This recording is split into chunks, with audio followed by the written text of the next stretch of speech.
Welcome back to Zoom Back Camera, the online film forum of the Browning Cinema at the University of Notre Dame. Good evening, everybody. At the top of the show, we have something we have a statement. We like to read it in order to get it correctly, and I'll go ahead and do that now.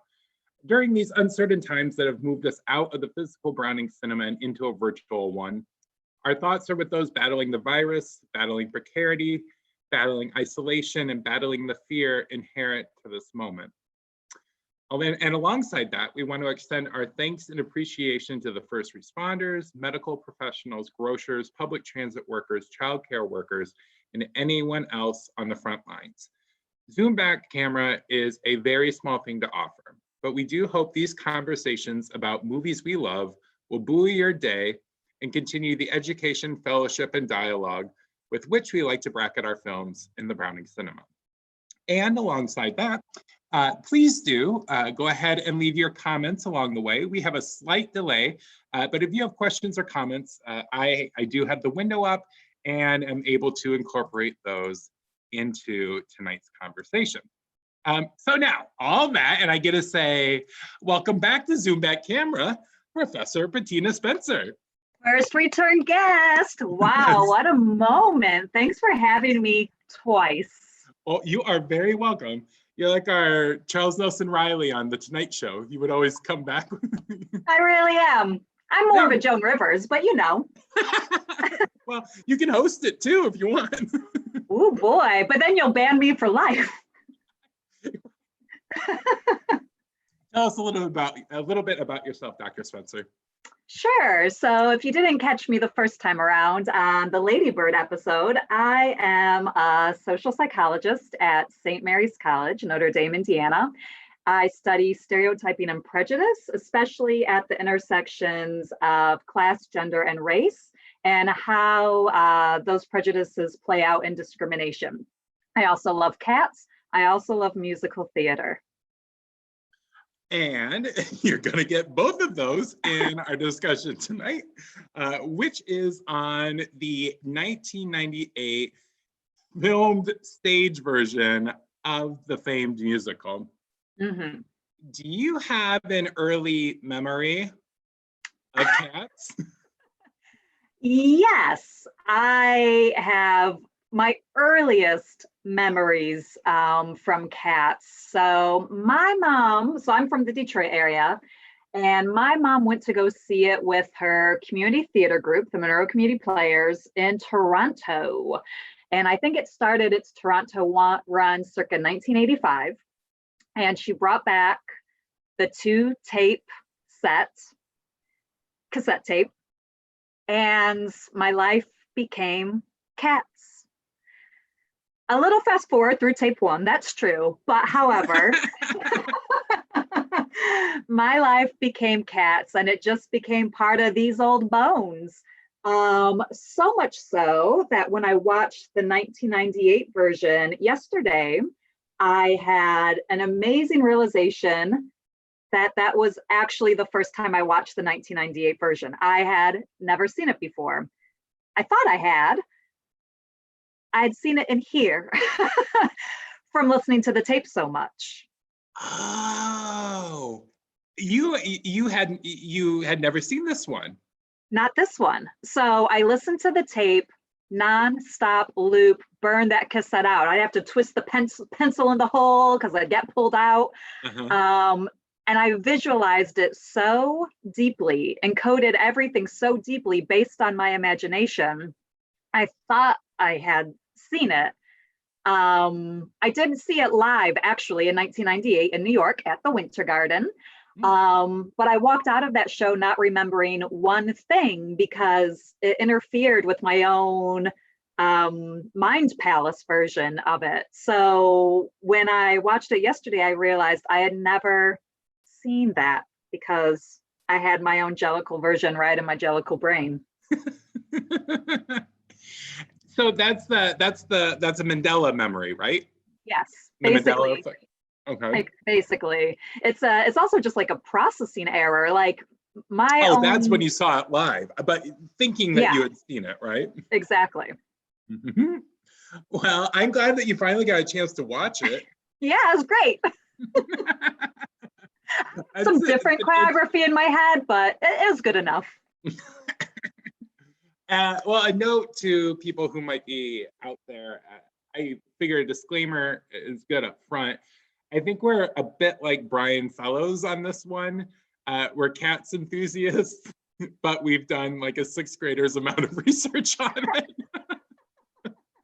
So we may not know all the names of the company, but what we do have is an unabashed love for this musical in all its various iterations, including, I think, this taped version that many of you might have seen during PBS fundraisers. It was commonly used when they would do their telethons and break it up because the numbers work easily for that. Oh, yeah. And well, we can talk about whether or not there is a plot that's being disrupted by that. There's 100% a plot, and anybody who says there's not a plot, they don't understand it, and I'm sorry that they don't get to appreciate it. Well, up front, why do you think there is a plot? What? I'm not, it's not a challenging question. It's why do you hold your belief with which I agree? Because it's true. So the plot is basically we're going cat by cat to see who's going to get reincarnated.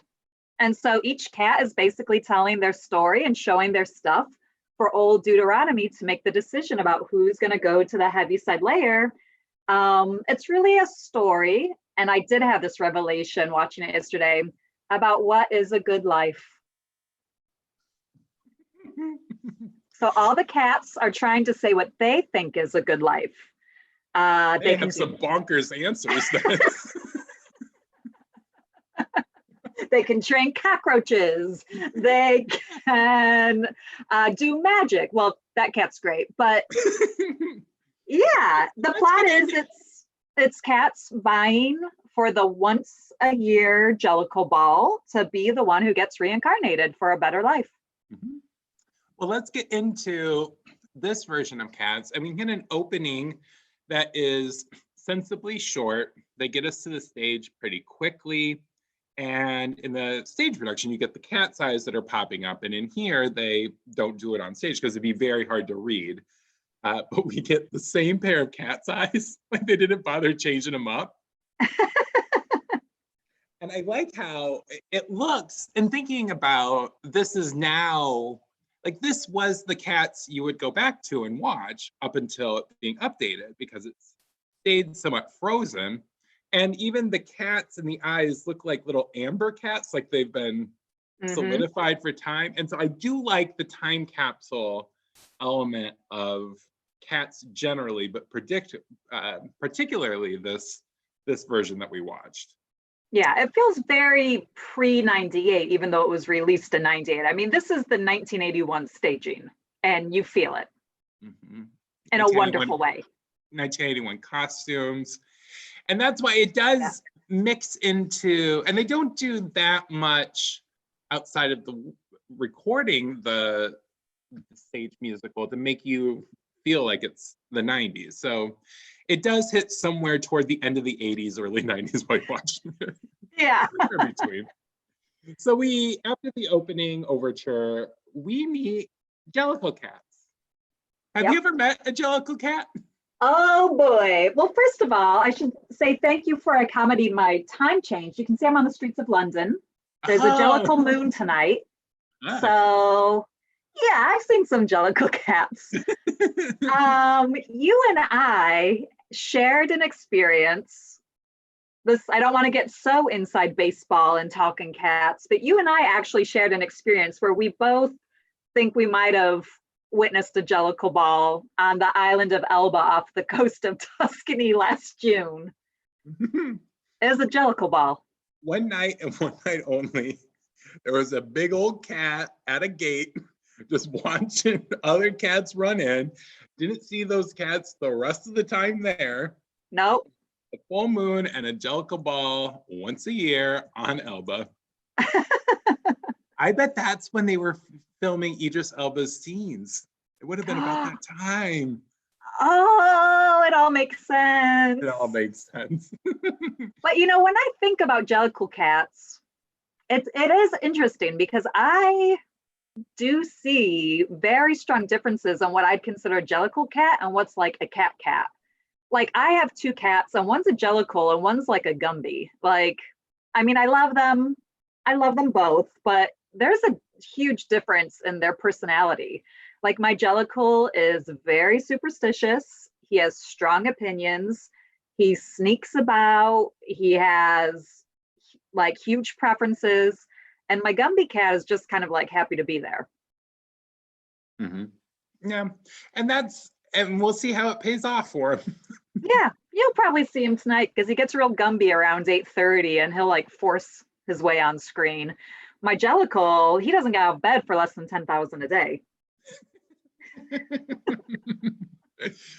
In the opening number, not all, I mean, we generally, we get a lot, it's very didactic.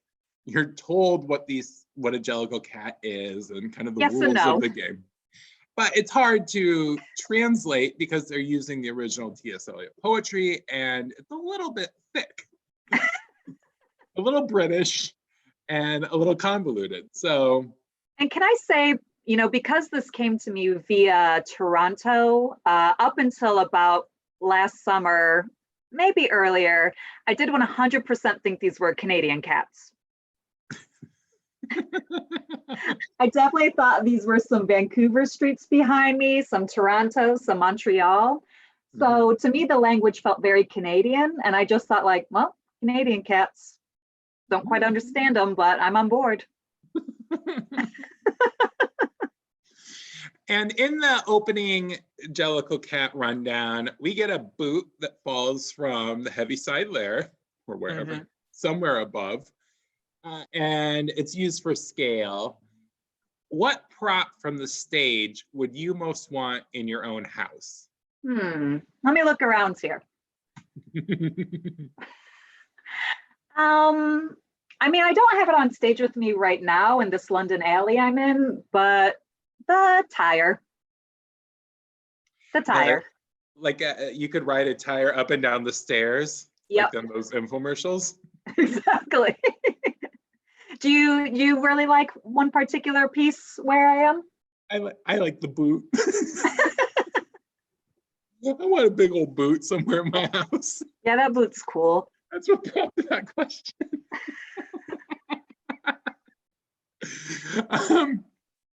And then the way Cats works is you are introduced to main characters who have their stories told as they compete to be reincarnated, to be given a blue ribbon. And the first cat we meet is a Gumby cat named Jenny Anydots. Yep, we sure do. Who the hell promotes a Gumby cat for the Heaviside Lair? That was a self-nomination, if any. Oh, yeah. She put her own name in that hat. Yeah, and they just let her go first, like just, yeah. Let's entertain this Gumby and get her out of here. We're not going to see Jenny Anydots again. Nobody likes her. She gets that, and you're a jolly good fellow in it. Like, she wants to be praised. Yeah. In that, I mean, there's a social services element to what she's doing, trying to put together the house, but it doesn't feel like it comes from a good place. No, it's not. It's a self-nomination. It's look at this charity I've done. Look how engaged I am with the mice and the cockroaches. But you know any of their names? I don't know.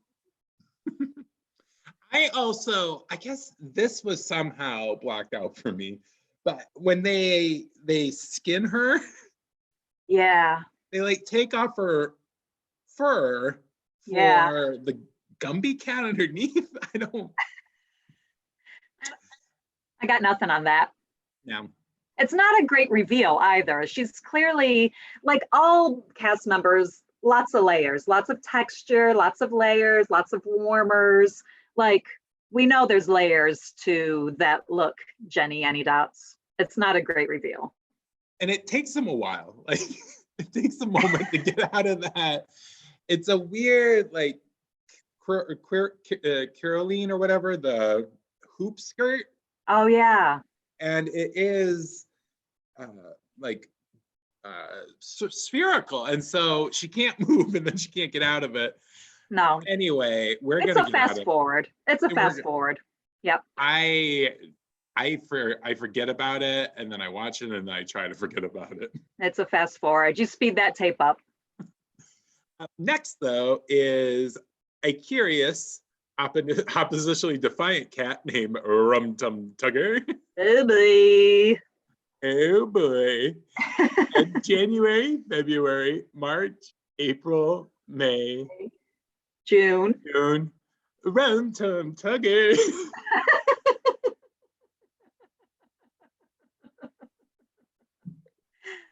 I wonder how hard Adam Lambert tried to get that part in the 2019 movie. Oh, working his tail off, Yep. shaking hips. Yep. Groin, groin, groin, groin. That's what Rum Tum Tugger is. It's groin work. It's a Bye Bye Birdie knockoff. It's a more sexual Elvis. Well, Andrew Lloyd Webber goes to this space of like Elvis. It's like Pharaoh and Joseph. Like there's this, the women love me, sex appeal, sex sensation song. Yeah. And this one is it's just so overblown that it's confusing. Well, there's one cat who's not impressed. Oh, who's that? Mr. Mistopheles. He's not impressed. He called him a horrible bore. Yeah, I mean, he is. It's a fast forward. You fast. I mean, if you're feeling generous and you got some time to kill in your bedroom, you can play through a Rum Tum Tugger. But if you want your greatest hits, you're still fast forwarding through a Jenny and a Tugger. Mm-hmm. And but it's an aggressive performance. Oh yeah.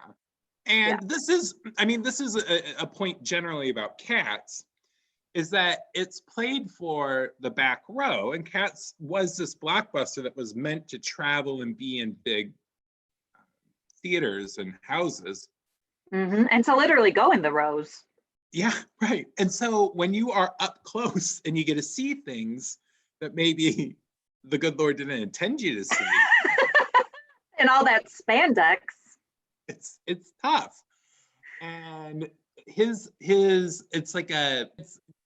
when you see the show fine, but when you see it up close, like this just looks like a pizza wedge. And like a slice of pizza right there. And so, but I think that's what makes this stage recording so much fun to watch. But it also reveals truths that were meant to be hidden. Yeah. So. They were front row eyes only. Yeah. And actually in the middle of that rock concert, it's broken up by good old Grisabella. Oh. So, Bettina, the world wants to know, why do all the cats hate I feel like I should clue the audience into why that question's a really important one. Is it okay? Sure. One time, Ricky and I were at a movie together. I don't remember which, not Cats 2019. And I was Googling something else entirely, and I just put in why, and the auto fill in is why do all the other cats hate Grisabella? Which the AI really says something about my search history. And it's also a reasonable question. I only put in why. The algorithms knew you wanted to know. Well, as soon as I saw it, that's all you and I have talked about for 2 years. Why do the other cats hate Grisabella? And watching it, I've now seen it a couple times. We saw it live together last summer. We saw the 2019 version. I think she's just not part of the colony. Like, cats live in colonies, and she's not part of the colony. they're kind of like classist and sexist with her. Like she's a dirty old wash up show cat. And they're just like, they just have like hive minds decided they don't like her, because we do see some cats time to time try to touch her or reach out. And then those cats are like immediately shunned for being decent felines and like paying attention to her. Like all the cats hate Grisabella. And there are analog cats, and we can break them down later on. But I think it's in talking about how it's sexist. I mean, what's the difference between Grisabella and Gus? I think that every time. Gus gets a handler who sets him down and they all applaud for him for his one role. Grisabella was a glamour cat. Like, what is the difference? It's very much like old man marries young woman versus old woman marries young man. Like, all the cats hate Grisabella. And if you're curious what a young Grisabella looks like when she was the glamour cat, you can Google that, because people have cosplayed it. It's amazing. That's all I could think about yesterday, which is why I'm in arm warmers today. I wanted all the textures and all the layers. Mm-hmm. Mm-hmm. And this is not, so you get 2 peeks into Grizz before things are going to really open up. Mm-hmm. And the next segue is to, oh my God, I really am an act 2. Bustopher Jones, the chubby Wumby cat. It's another fast forward. Yeah. Tape one, you start with Jellicle, you touch down on a Grisabella, you touch down on old Deuteronomy, but yeah, Bustopher Jones, his story is he's a chubby cat. He's a real Garfield. He's a rich, where are you at, Garfield? Where's that orange boy? Orange boy back there. I feel like he is a rich Garfield. Yeah. And part of what happens with some of the lyrics is that the markers are lost on me, like St. James and Brummel. Because they're so Canadian. Yeah. You can't get those unless you're maybe in Buffalo or like Detroit. We don't have that down here. But the markers are lost, and it's not a real mover. No. He's not going to go to the heavy. Why would he go to Heaviside Layer? Why does that cat get another life?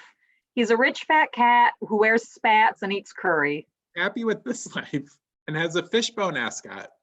Like, I don't even know who put him forward. Yeah, he does have a little Heathcliff fashion now that I think about it. He's real fishbony. Not Heathcliff, but the riffraff.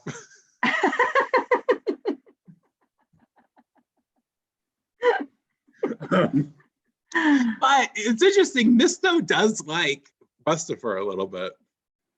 Yeah. Friends. Yeah, I mean, there's nothing wrong with Bustopher. He just shouldn't be up for the Heaviside Layer. Like, he's good. He has a good life. He is in the good life. There are some GIF moments that I recognize that I want to. And one of his, the first one is with him saying, "Toodle pip." The flower, real tight. Again, not always made for close-ups, but we're getting them. Yeah. Okay, the last of the kind of poor run here is the brother-sister news team of Mungo Jerry and Rumple Teaser. I mean, it's catchy. I like their double cartwheel. Brother-sister act. Yeah, I had a real tough time with those Canadian accents as a kid, though. I couldn't place them. Boy, let's go to Alberta. Yeah. Is that like Vancouver? Like, I don't know where that is. Yeah, again, if you have a lot of time to kill alone in your bedroom, you play through it. They do have good choreography, but if you're rushing through your greatest hits, you don't land on a Mungo Jerry and Rumple Teaser. Did you notice that Rumple Teaser is wearing garters? No. If you go back, she has garters that are on top of her legs. Did she steal them? Because she has pearls too. Maybe. I bet she stole them.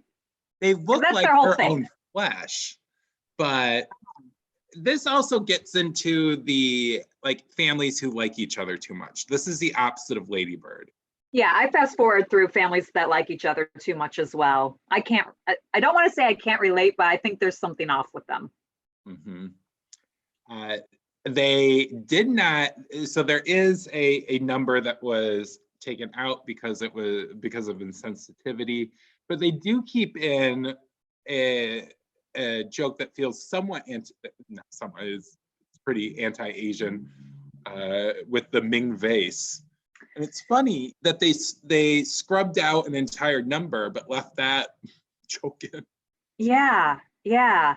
And the original number that got scrubbed out is on my 2-tape set. And so like it's always sort of, yeah, it's just an interesting thing. What's not on my 2-tape set is when the cats are putting on a show for Old Do and they're like acting out 2 dogs fighting each other, 2 groups of dogs. But that's just to say, yeah, that's not on the tape set. So I don't want to jump ahead, but every time I see it or hear that song, I think I'm seeing and viewing Cats like how somebody who didn't grow up listening to it is viewing it, where it's just like, this is nonsense. What is happening? But yeah, so I mean, I'm glad they cut that other number because it is racist. Mm-hmm. But it's just interesting to see kind of how theater in general adapts or doesn't adapt. Like I saw the revival of Oklahoma, what they did with that. There's talk of reviving Carousel. I can't remember if that happened yet or not. But really? Like when they revived My Fair Lady fairly recently, like how do you adapt these classic musicals with these songs people love when the songs are racist or really sexist? I mean, all of My Fair Lady is like a sexist, classist plot, but people love that music. So how do you handle it? And Cats just kind of scrub-dubbed, but then left a few other things in as well. Yeah. And the back to melodies I like, Old Deuteronomy arrives. Another gifable moment is when Misto is allowed to announce him. Yeah. One thing caught me here is the line "buried 9 wives." Yeah. I don't think he murdered them.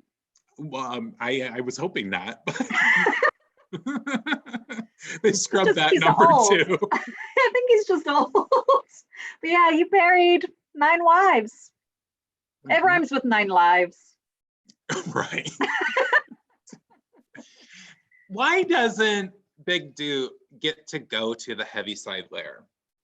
He's the gatekeeper. I think that's his job. He's the wise one who deciphers. And I mean, listen, he's murdered 9 women. Who knows if he can make it to the Heaviside Lair or not? But in the meantime, he's judging. It's his judgment day. I really like that Old Do, and I did make a connection last night. So I've always loved that song. Like he sort of has this reoccurring medley. I don't know how to talk about music, so I don't know if they're medleys or what they are, but he sort of has this reoccurring tune that goes with him, and it hits me in this super nostalgic part. And it always reminded me of something, and I couldn't piece it. And finally, last night I got it. There's just a little blip of it that is very similar to the music in Goonies when One-Eyed Willie's ship sails away at the end.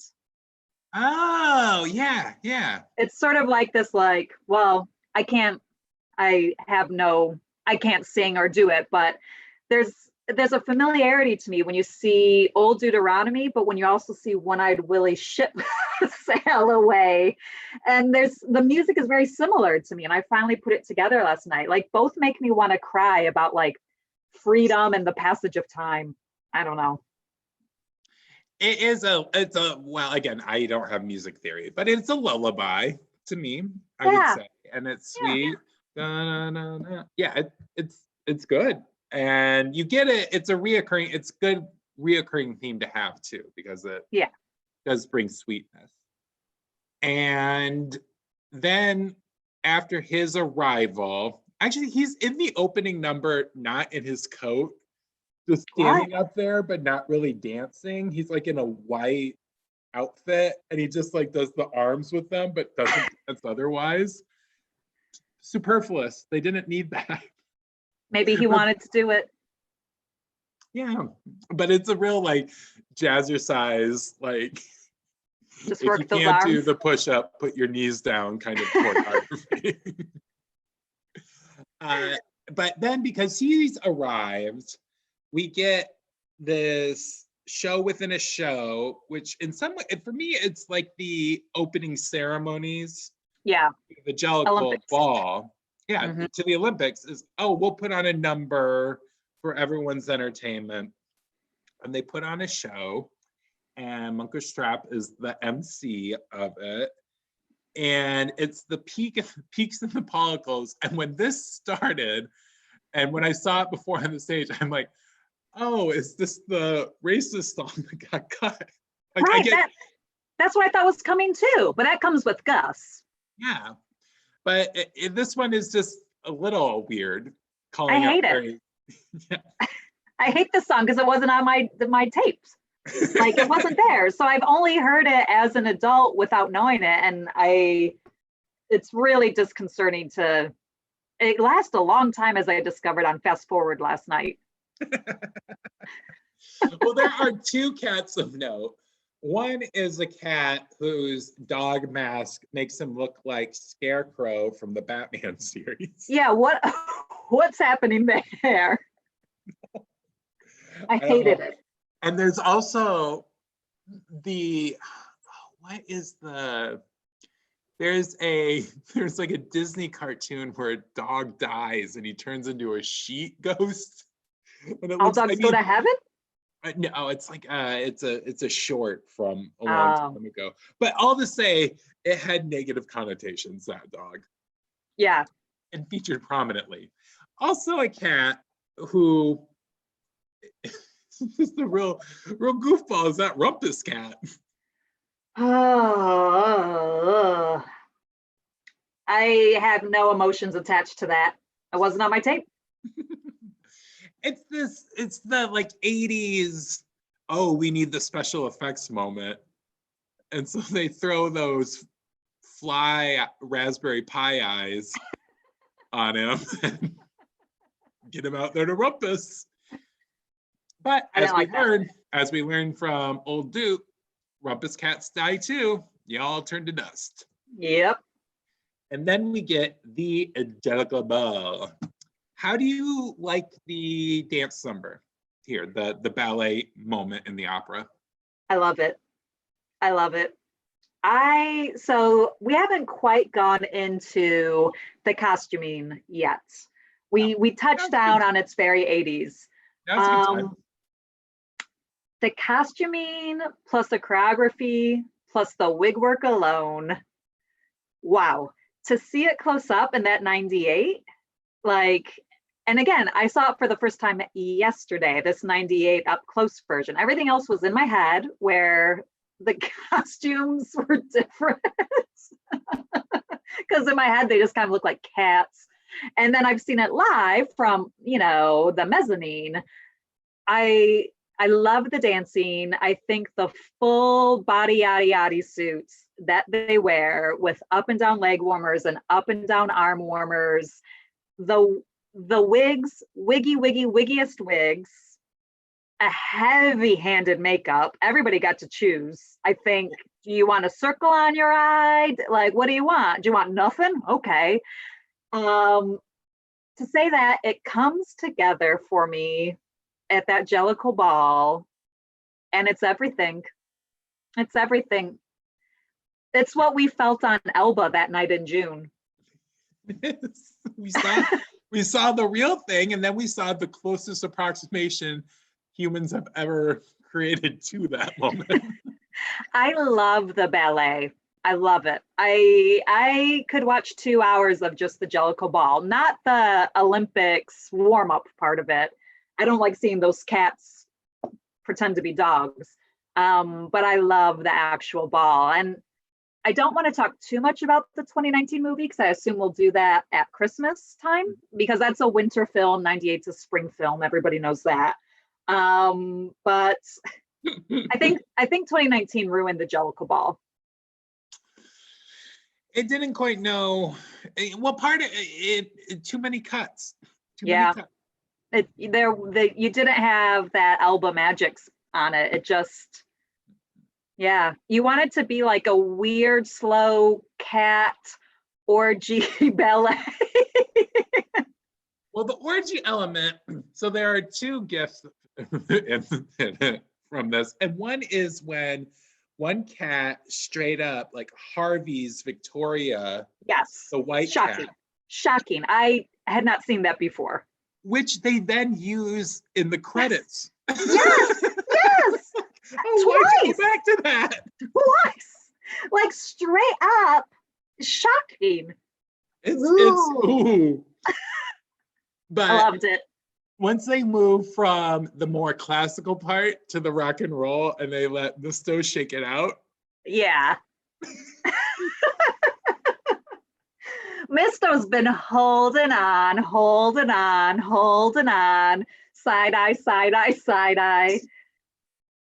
He is, and there's something about having to compete to be in the heavy side layer while also being in the company. Yeah. I mean, talk about labor that's being lost on people. Yep. A lot to ask. This is really, I mean, it's the story of Grisabella, but it's the story of Mr. Mistopheles, which is another thing I'll never forgive the 2019 movie for, but we'll talk about that another time, I think. I think so. We then get Grisabella's reprise, I guess is what you would call it, but this isn't her full moment. And the cats really don't like Grizz at this point. And I did like her. I like seeing her try and shake it like she once did. Yeah, it's tough. It's tough. I can't look at that full on. Or the Joker lipstick. Yeah. You see it up close. Yeah, it's sad. But we do get a little taste of memory, and we don't need to, we'll go into the song more fully later, but out of curiosity, was that song sung by classmates at talent shows? Did people learn it on piano for recitals? Was it as omnipresent in Monroe as it was Lamar's?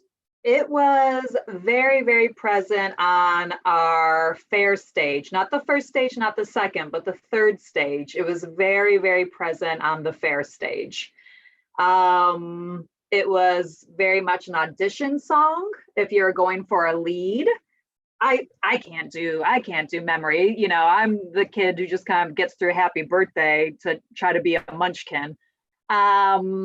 But it really made you're going to hear it every summer at the fair on the third stage. Real, yeah. Notes not always on.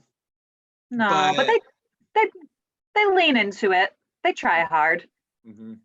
That's one of those, when I would go over to friends' houses, we did not have the sheet music, where I would go over to friends' houses and their older sisters had piano music. They always had the sheet music for memory. Well, you know, I think Professor Krista Hofel, who was on the first week of Zoom Back, I believe she played memory on the piano for a recital. Krista, hop in those comments. And with that, we wrap up Act 1. About time, because I do like an Act 2. I love an Act 2. So it starts with the moments of happiness, which I didn't know the name of that. I looked it up. When Old Duke and Syllabub get some of memory out there. But then we segue to Gus, the theater cat, best known for his work as Fire for Fiddle, Fiend of the Fell. Try Googling it and finding it out. I didn't try that hard, but it's stuck in here.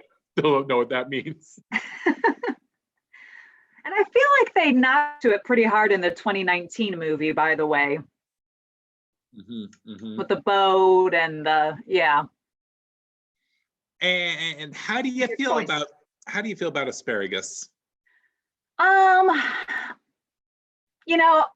I really like the opening of his song when his little caretaker's kind of describing him. But I have always felt this thing about how he's lauded while all the other cats hate Grisabella.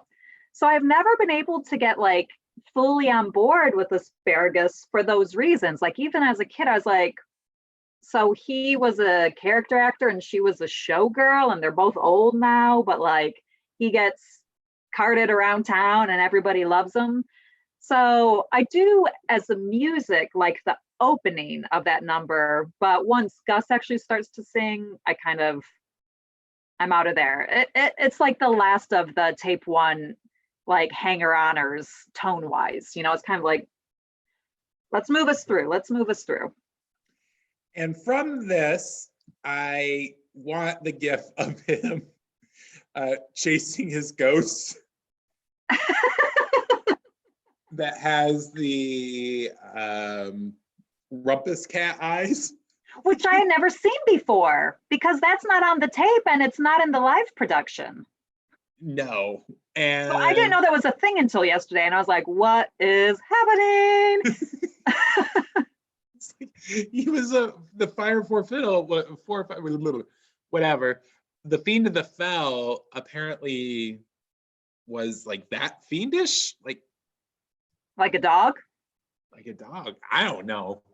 I was confused by it, but not so confused that I wanted to take 15 seconds to watch it again. Nope.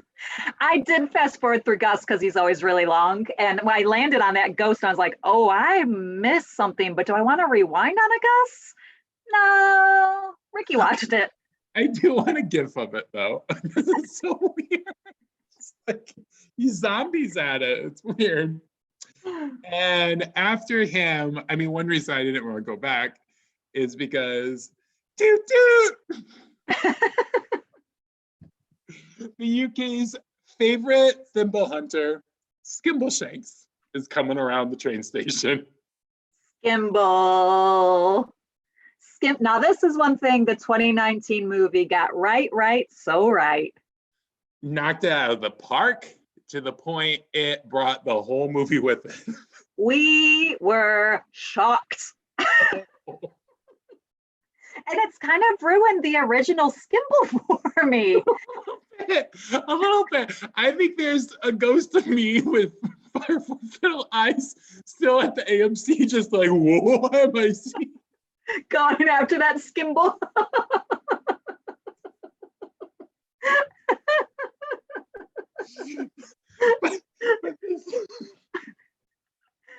but this Skimble is great, but he's great, but I always love Skimble. But after the 2019 movie, going back to original Skimble, all top, no bottom, and the other one's all bottom, no top.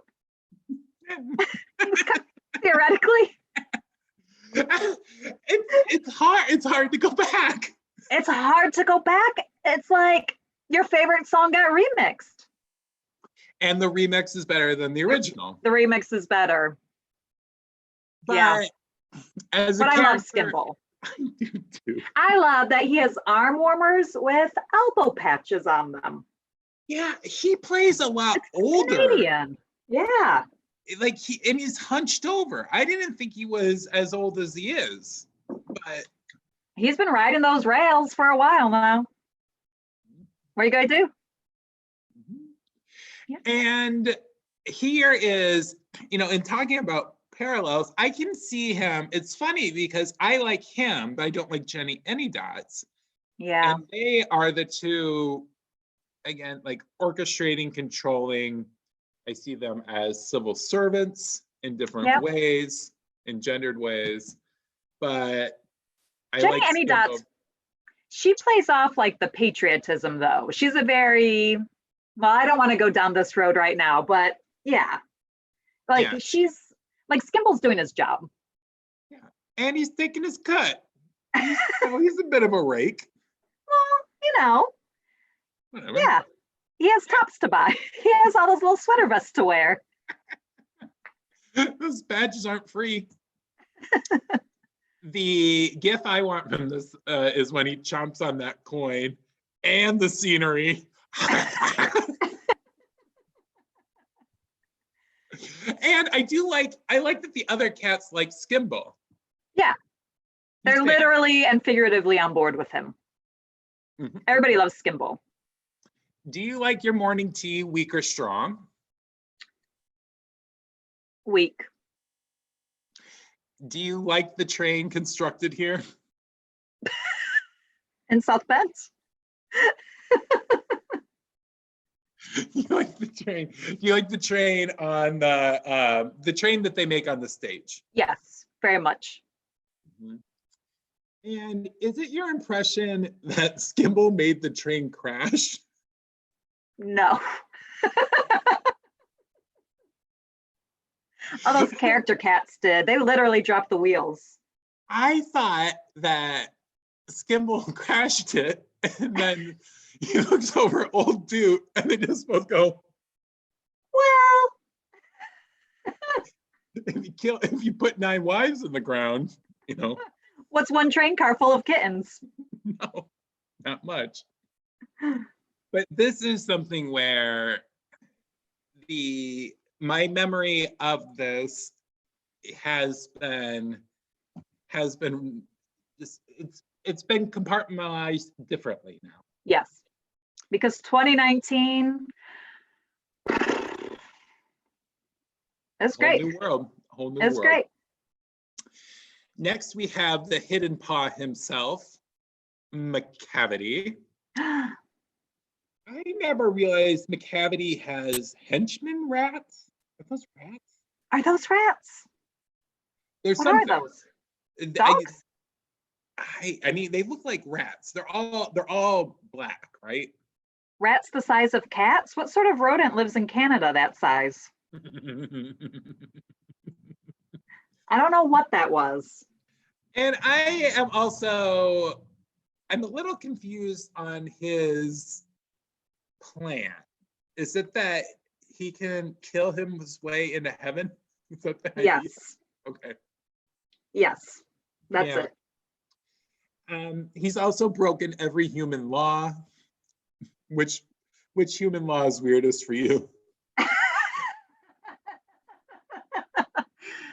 I'm going to think of this from a cat perspective, maybe. Like if I'm a cat, what's the weirdest one to break? And it'd be like, no pooping in public. Because you're a cat. What's that? Because you're a cat. Yeah. Yeah, and it's a human law too. Like, no one can do it. But thoughts on McCavity? Did you like how they played it here? I always saw McCavity very differently in my head. And I think when I saw it live, the costuming was different. So I didn't know what to make of his look. I do like the idea of a McCavity character. He's sort of this constant threat. Again, another cat not in the colony, like a Grisabella. But whereas Grisabella just kind of like accepts her fate, McCavity tries to fight his way in so he can murder his way into heaven. But like as a cat, I'm really confused by how he looks. What do you make of those costuming choices on him? Well, this was kind of like Lion King. Right. And this was the first time it read, and so I heard for the first time that he's a ginger cat. Well, part of it was I watched with the captions on, so I was going to pick up more lyrics than him before. And he's a ginger cat, which then made me wonder if he's supposed to be, because of the name McCavity, if it's like a Scottish or Irish kind of rake.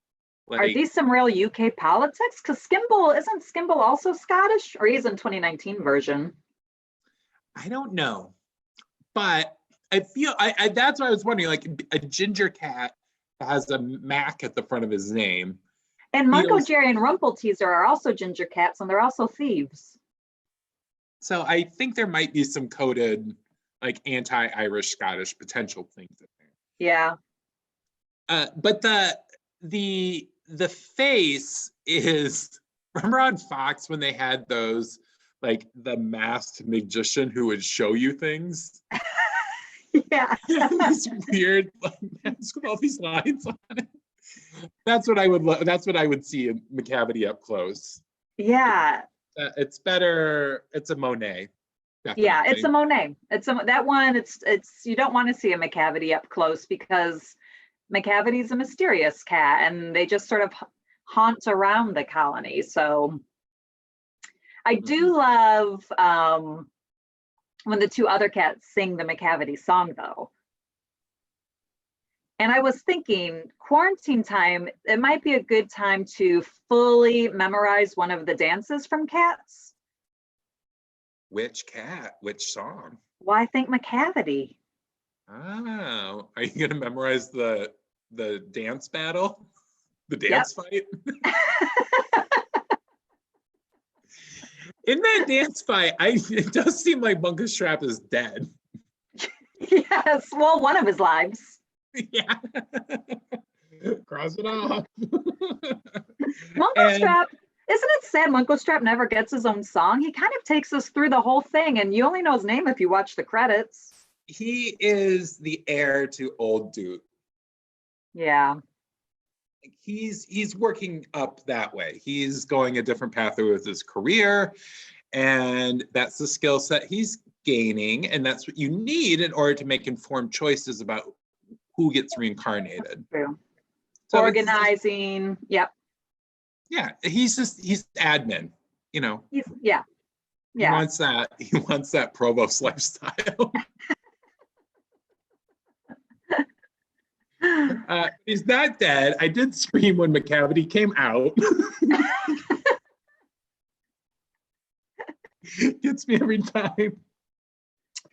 And he then kills the lights. And actually, what? I was gonna have my snack. Where's my knife and fork? I think one sec. It might be on the lawn. 1 second. Okay, no problem. I'll just hold down fort here. Okay. Just thinking about what happens next in the play. Okay. Presto!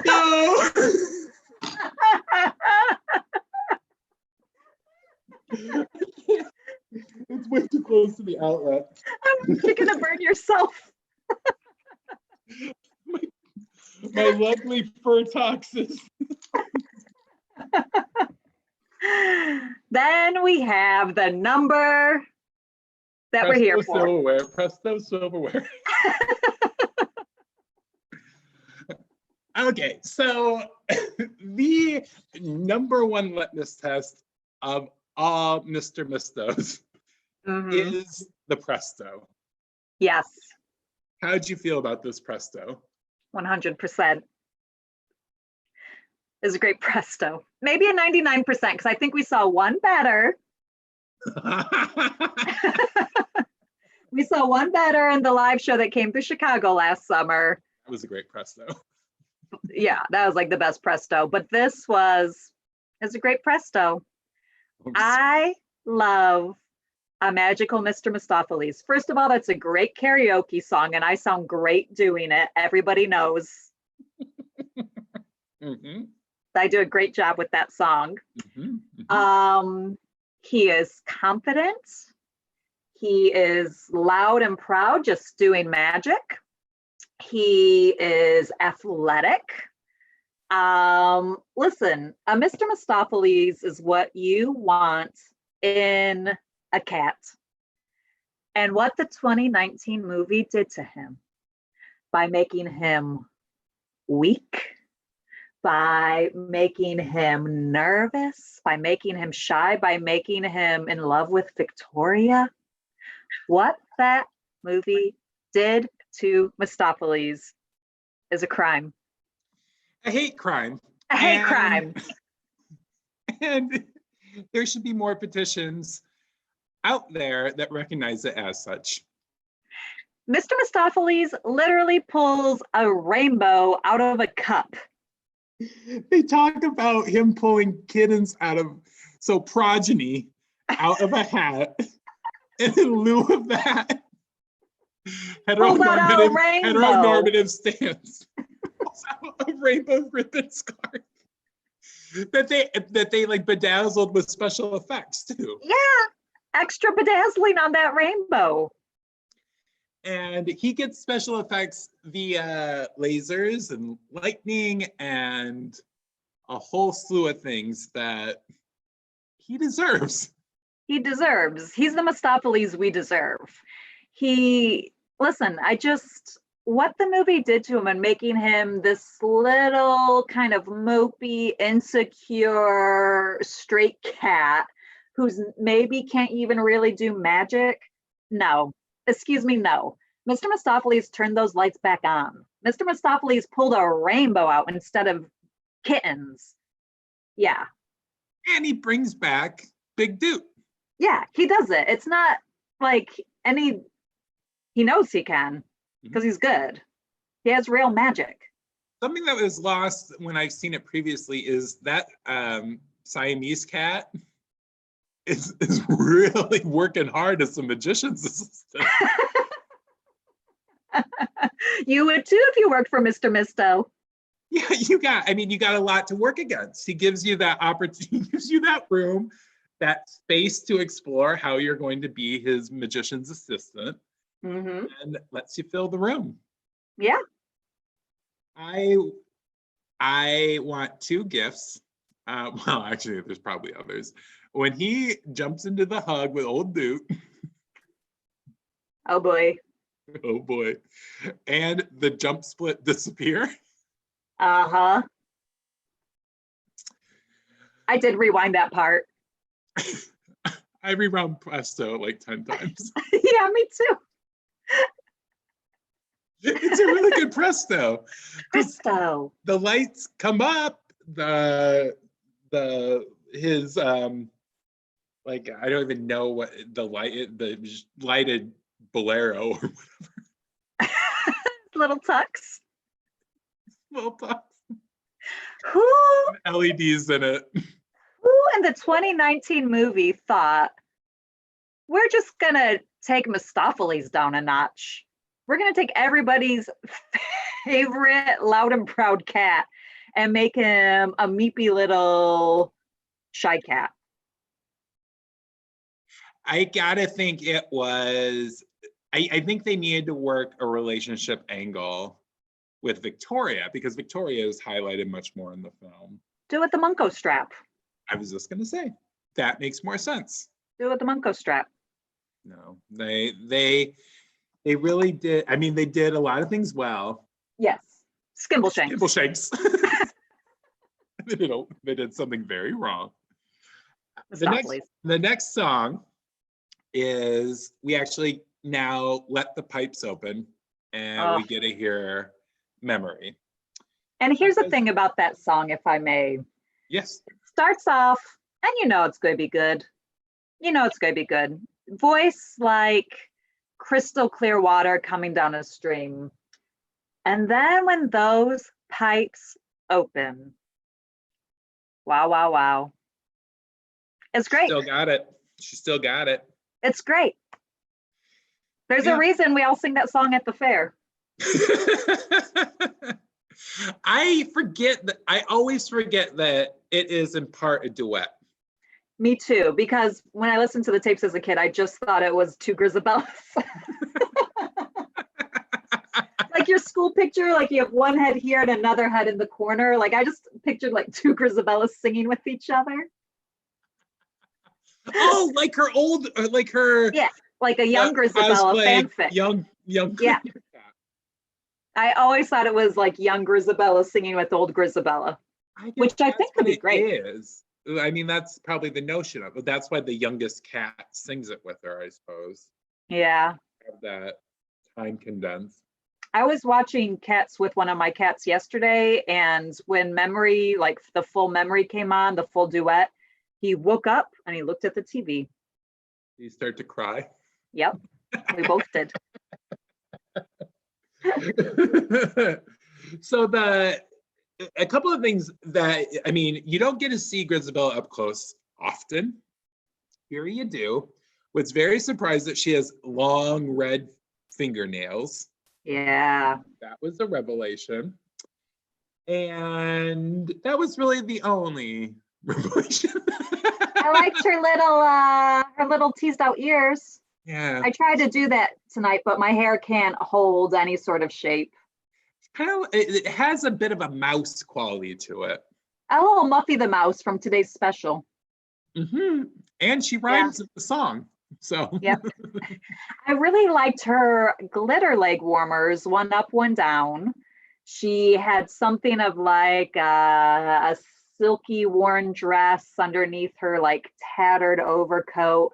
I mean, you felt like she smelled like the floor of a bar. Oh. That's true. That really put it out there for me. But again, when we're getting to what is a good life and who deserves a reincarnation, I think that's very poignant. The least among you shall be first. I am paraphrasing scripture. Note that Victoria is the first to approach, but Misto's second. Misto's right there. Yeah, he's a good guy. And it is then decided that Grisabella will be reincarnated. I had a bit of a mind blower with the lyrics because I do like listening to this song. And the lyric goes up, up, up past the Russell Hotel. Oh. Up past the Russell Hotel. Yeah. I always thought it was past that irascible tail. I just made the sounds. Oh, yeah. I didn't really piece it together. I just did it phonetically. And maybe the captions were off. That's a possibility. But I'm sure Russell Hotel, I'm sure that's another like weird London name check. It's worth a Google. Yeah. Or Toronto, wherever. And she hops on a tire. Another thing the movie did wrong. A balloon. On a tire, and then goes on a stairway to heaven. That it's kind of heavy smoke, heavy dry ice. Oh, worried about Elaine Page. And then she's up, and Dude's up on that tire, not getting down yet. Oh, he got used to wrap this baby up. Yep. And we get the addressing of the cats, which is an odd coda. But I like that song a lot. I love that song. It makes me cry. It's great. It's like a real, like, you're telling the humans, like, you're breaking this fourth wall, and you're like, listen, respect your cats. I love that song. It's beautiful. The food that they want to get the cats does not sound good. No. But it's also not for me. So, but it is a great song, and you have to end on something that is sweet yet upbeat. Yeah. That's what you get here. It circles back to Jellicle, like it circles back to the opening number in a way, and yeah, I love that song. It feels very British, like God Save the Queen. Yeah. Bum, bum, bum. So I wonder how that would play at karaoke. You would lose my crowd. Kill them at McCormick's. They would love it. And then we get end credits that reel like a sitcom, and sometimes have, the look of when people frame something off of television and you can see the television pixels.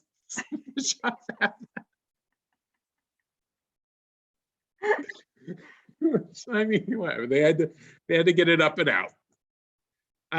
Okay, so there's cats. Love it. Let's do a little bit of, let's rethink a couple of things on cats.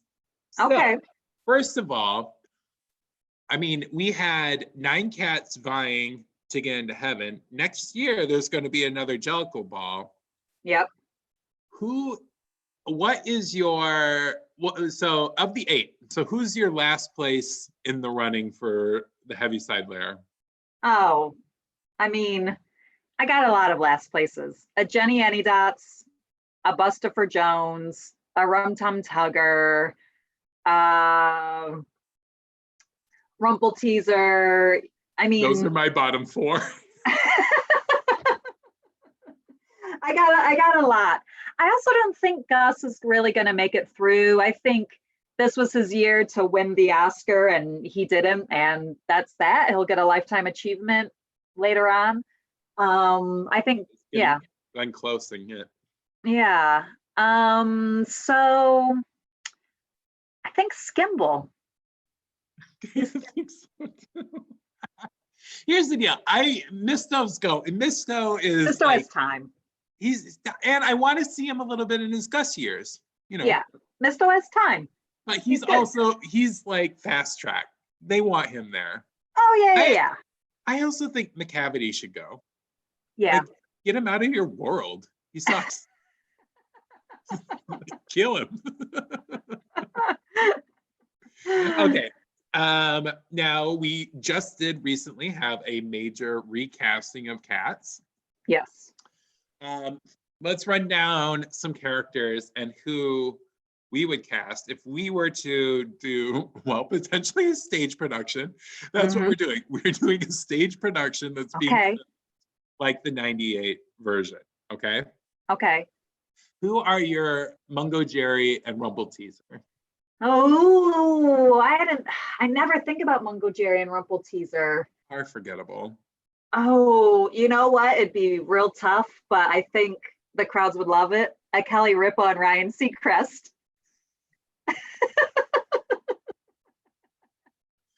That's good. I like that. Who do you see in that role? Kate and Rooney Mara.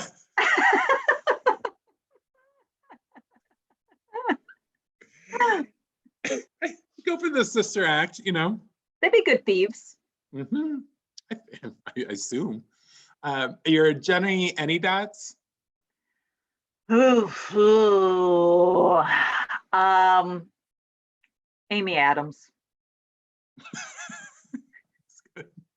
I saw her in a production of State Fair in the spring of 1997 at the Chanhassen Dinner Theater in the Twin Cities.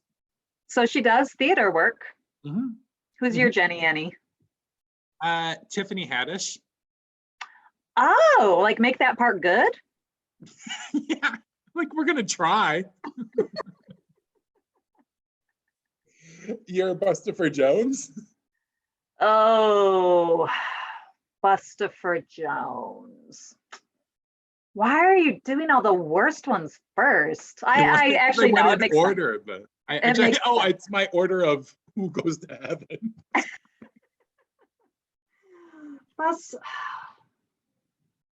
I don't have a Bustopher Jones. Who do you got on the brain for that one? Emerald Lagasse. Oh, that makes me think of Guy Fieri too. Yeah, that would be great. I think Celebrity Chef is the way to do it. A celebrity chef. Yep. Rum Tum. Rummy Tum Tum Tum. Well, again, we know Adam Lambert would want that. I'm gonna give it to a Janelle Monáe. Ooh, that's a good casting. I like it. I went with Jack White. Oh, okay. Maybe a younger Jack White, but Jack White. Okay. Just strip away all the sex appeal? Why not? Okay. It's kind of that way already. Well, again, like this would be a chance to insert that in. Yeah. Okay, Gus. Ian McKellen made a lot of. It's a good one. That's the only person I can think of, honestly. Ian McKellen. Well, let him keep it. Old theater cat. Yeah, he gets it. Yeah. Skimble. Oh, Skimble. I want a Janelle Monáe Skimble. I'm going to do a Janelle Monáe Skimble and a Jonathan Groff Rum Tum Tugger.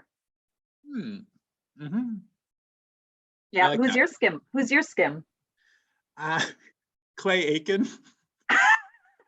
What are you doing with this casting?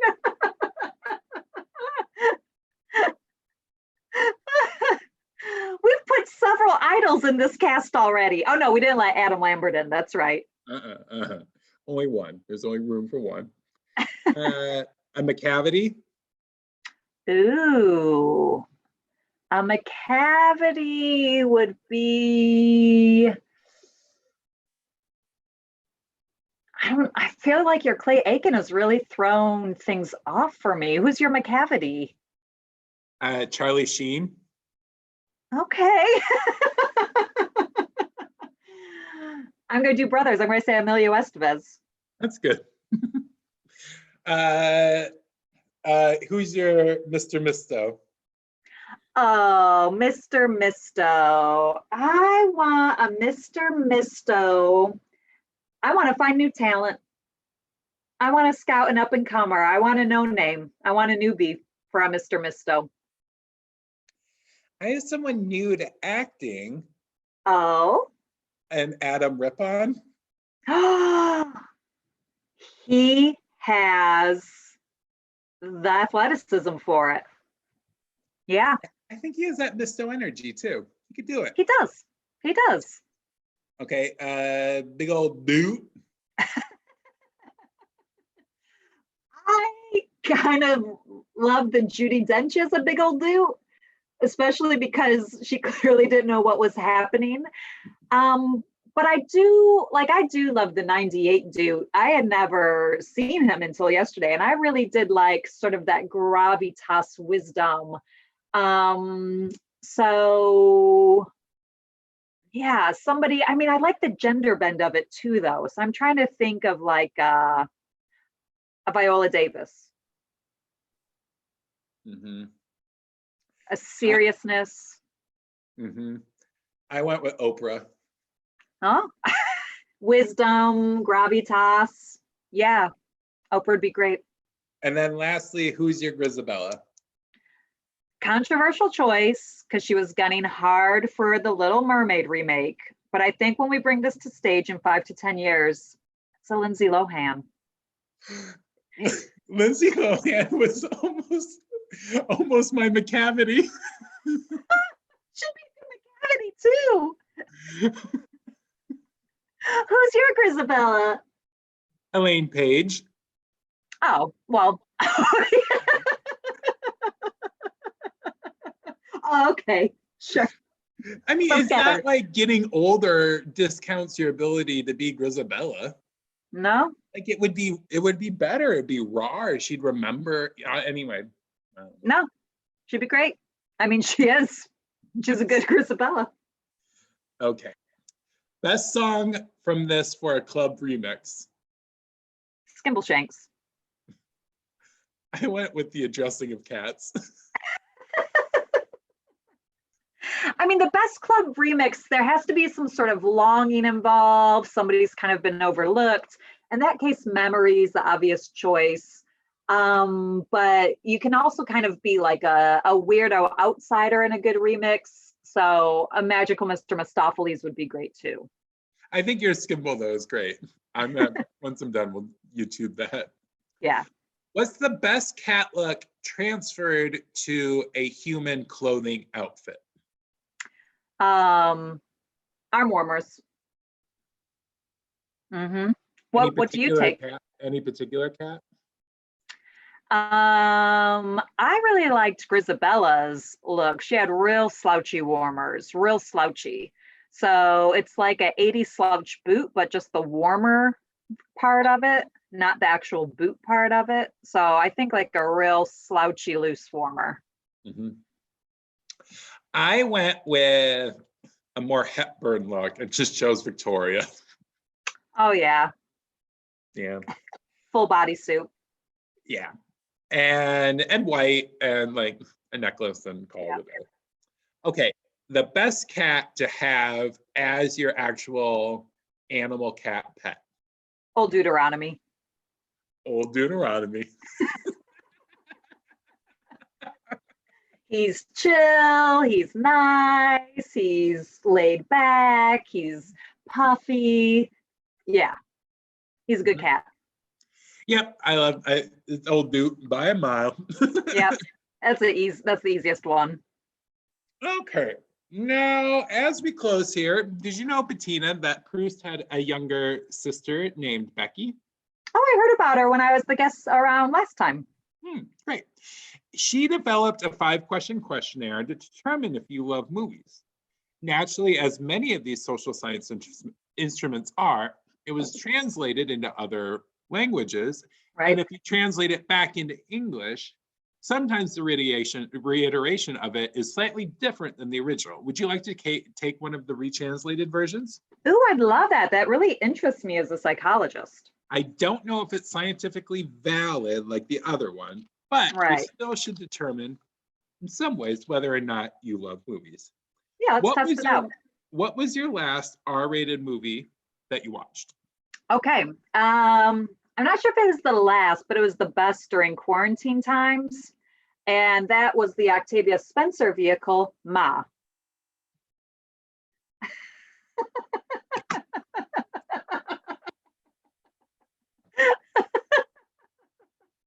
So if you're on quarantine times, hop on some Ma. M-A, that's it. That's the title, period.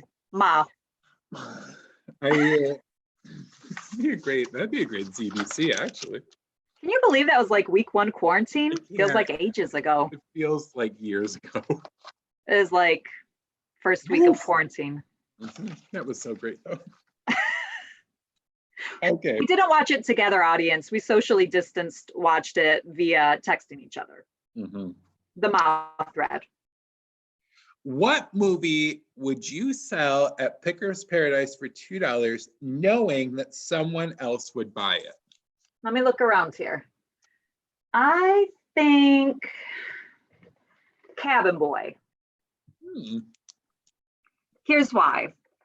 It's a great film, and I've recently discovered that many people only know Chris Elliott from Schitt's Creek. Now, Schitt's Creek is super fun, and it's like a soft little blanket to curl up in. But Chris Elliott is a treasure, and if you only know him as Roland Shit, then check him out as a fancy lad in Cabin Boy. Because don't you think someone would be like, oh, that's that guy from Schitt's Creek. I didn't know about movies that he was in. Or Saturday Night Live. Or Get a Life. So, but Cabin Boy is it on streaming sites? I don't know. I got this VHS here. You don't need it. All I have is my VHS. What is the worst movie to watch on a second date? Oh, that's an interesting iteration of that question through the translation.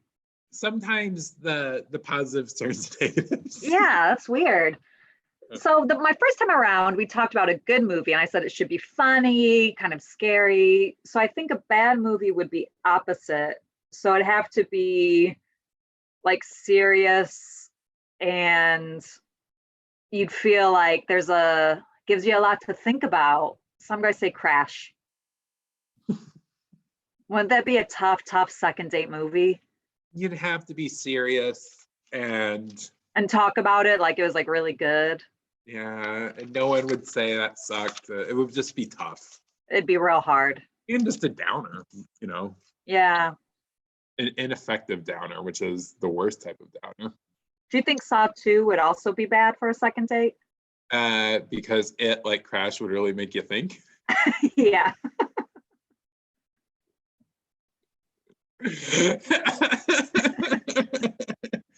So, some question to question 4. What's your favorite toppings on ice cream? Oh, I just got hungry when you said that. Did Lamar's Iowa yeah. Let me put all my warmers on. Did Lamar's Iowa, did you grow up with the Friendlies? No, we were the self-proclaimed ice cream capital of the world, so we didn't need Friendlies coming in on our turf. Oh, well, you really missed out then, because Friendlies had a free birthday sundae, Mr. Friendly, scoop of vanilla, Reese's Pieces face, waffle cone, fill with fudge and caramel, make it a hat, flip it upside down, whipped cream collar, and a little cherry bow tie. And I have been chasing that flavor dragon ever since. So what movie would be the best movie to watch on the couch while you eat a Friendly's birthday ice cream cone? Mr. Friendly? Well, with ice cream, you got to move fast, right? Like you don't want to watch, you're not settling in for the Irishman if you're eating a sundae, Mr. Friendly.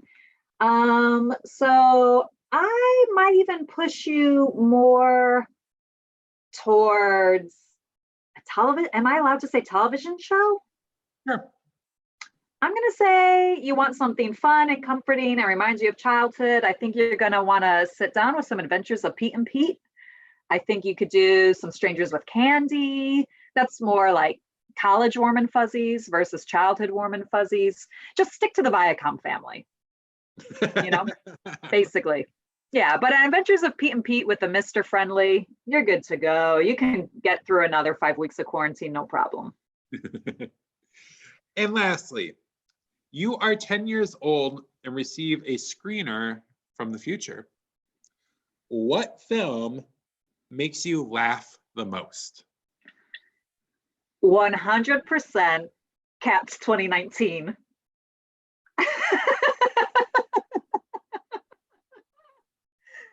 That movie makes me laugh the most, regardless of age. But had I seen that when I was 10, when I only had my Memory Palace version of it, like hadn't seen a live version yet, nothing like that. Had I seen that movie, I would have died with happy laughter, like I did when I saw it in December 2019.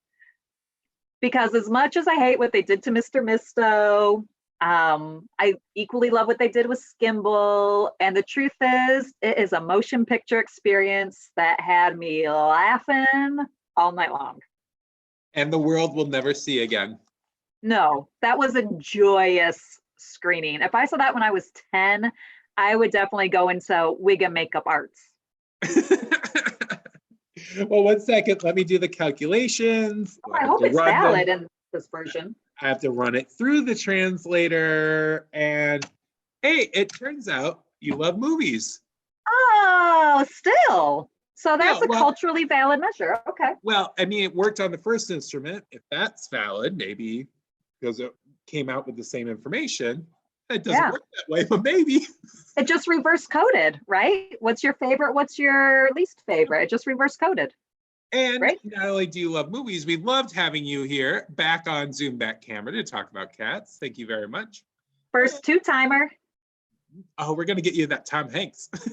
Yes, we are. And thank you everyone for watching and listening.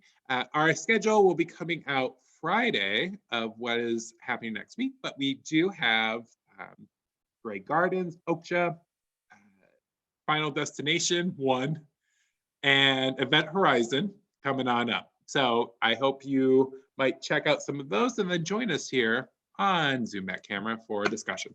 Have a great weekend, and we will see you soon.